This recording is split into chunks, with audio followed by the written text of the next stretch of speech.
வணக்கம் உறவுகளே, நான் உங்கள் மதுசூதன்.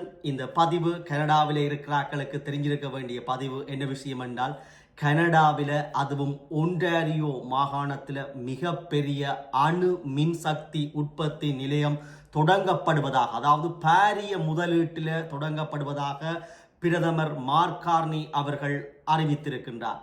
அது என்ன திட்டம், என்ன வகையில் பிரயோசனப்பட போது, எத்தனை பேருக்கு வேலை வாய்ப்பு கிடைக்கப் போகின்றது, என்ன எங்கே அது அமையப்பெற போகின்றது என்பதை இந்த சிறிய பதிவினூடாக பார்ப்போம்.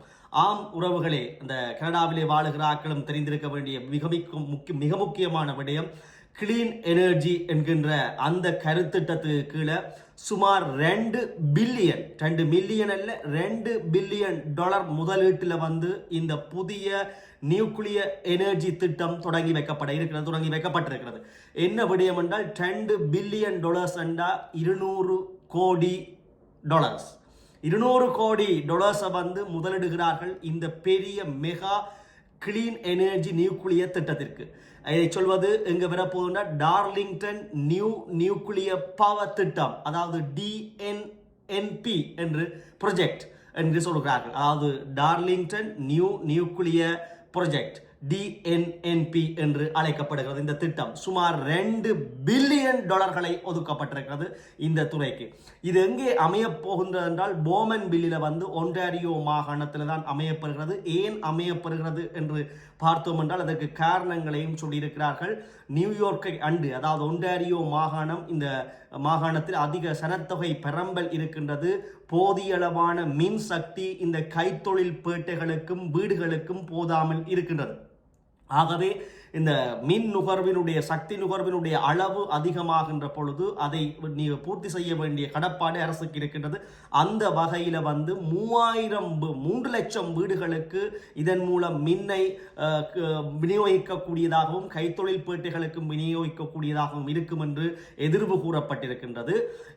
இந்த அங்குரார்ப்பண நிகழ்விலே என்னென்னத்தை பிரதமர் பேசியிருக்கின்றார் இந்த கிளீன் எனர்ஜி பற்றியும், அதன் பின்னர் ஒன்டாரியோவினுடைய பிரீமியர் டக் ஃபோர்ட் அவரும் கருத்து தெரிவித்திருக்கிறார். இதன் போது என்வாயன்மெண்டல் அண்ட் எனர்ஜி மினிஸ்டர்ஸ் அங்க சமூகம் அளிச்சிருக்கிறோம். அந்த அங்குரார்ப்பண நிகழ்வினுடைய சிறு தொகுப்பை பார்ப்போம். Good morning. Before we begin, I'd like to acknowledge that we are gathered on the traditional territory of the First Nations of the Williams Treaty. This includes the Mississaugas of Scugog Island. Partnership that we have forged over the last 6 months in the interests of Ontarians and in the interests of Canadians. We are both focused on building a strong economy. We are laser focused on getting big projects such as the one we're discussing today, we're launching today, getting those big projects built faster and together delivering for the people of Ontario. Nicole, congratulations to you and your team at Ontario Power Generation for what you've accomplished in recent years with the refurbishment, being a driving force in clean energy in this province.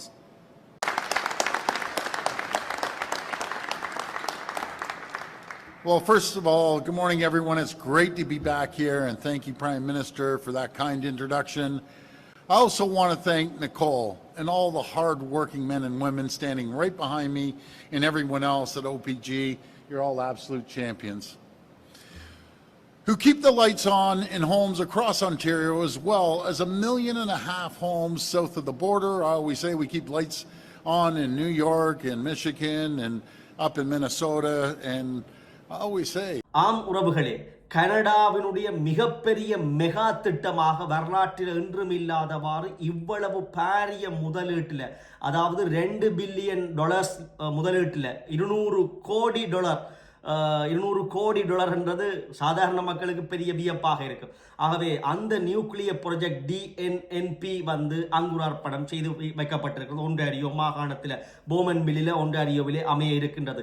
இதில் புதிய தொழில் வாய்ப்புகள், nuclear energy சம்பந்தமாக படிப்புகளை வச்சிருக்கிறார்களுக்கு, சுமார் அது சம்பந்தமாகவும் அது சார்ந்த பக்க துணையான படிப்புகளை வைத்திருக்கிறார்களுக்கு 3700 பேருக்கான வேலை வாய்ப்பு கிடைக்க இருப்பதாகவும் அரசு அறிவித்திருக்கிறது. பிரதமர் அலுவலகம் உத்தியோகபூர்வமாக அறிவித்திருக்கிறது. சுமார் 65 ஆண்டுகளுக்கு மேலதிகமாக இதை இயக்குவதற்கு திட்டமிடப்பட்டிருக்கிறது. இதன் மூலம் கனடாவின் ஒன்டாரியோ மாகாணத்துக்கு தேவையான 3 லட்சத்துக்கும் அதிகமான வீடுகளுக்குரிய மின் விநியோகம் கிளீன் எனர்ஜியாக வழங்கப்பட்டிருக்கிறது. கைத்தொழில்கள் இன்னும் ஊக்குவிக்கப்படுவதற்கும் கனடா ஸ்ட்ராங் எக்கனமியில வளர வேணும் என்ற எண்ணக்கருவிலே இந்த பாரிய முதலீடு ஒன்டாரியோவில் ஏற்படுத்தப்பட்டிருக்கிறது. இதன் மூலம் பல வேலை வாய்ப்புகள் பெறப்போகிறது, பல சக்தி நெருக்கடிகளுக்கு தீர்வு பெறப்போவதாகவும் அறிவிக்கப்பட்டிருக்கிறது. அதாவது இந்த செமிய நியூக்ளியர் எனர்ஜி திட்டம் G7 நாடுகளிலேயே கனடா மிக முக்கியமாக முன்னணியில் கொண்டு வந்திருப்பதை எண்ணி பிரதமர் பெருமை அடைந்திருக்கிறார்.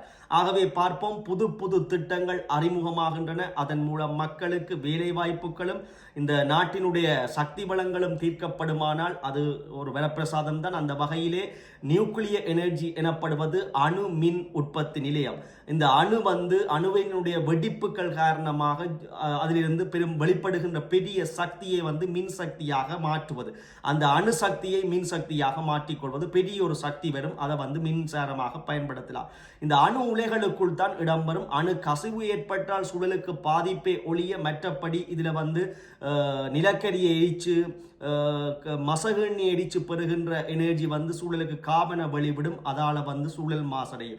இதிலேயும் அணு கழிவுகளை வெளியேற்றுகைக்குள்ள ஒரு சூழல் மாசாக்கம் ஏற்படும். ஆனால் அந்த இதுகளோட ஒப்பிடைக்க இந்த நியூக்ளியர் எனர்ஜி மிகவும் வினைத்திறனாகவும் சூழலுக்கு கொஞ்சம் மாசுபாடு குறைந்ததாகவும் தான் கருதப்படுகிறது.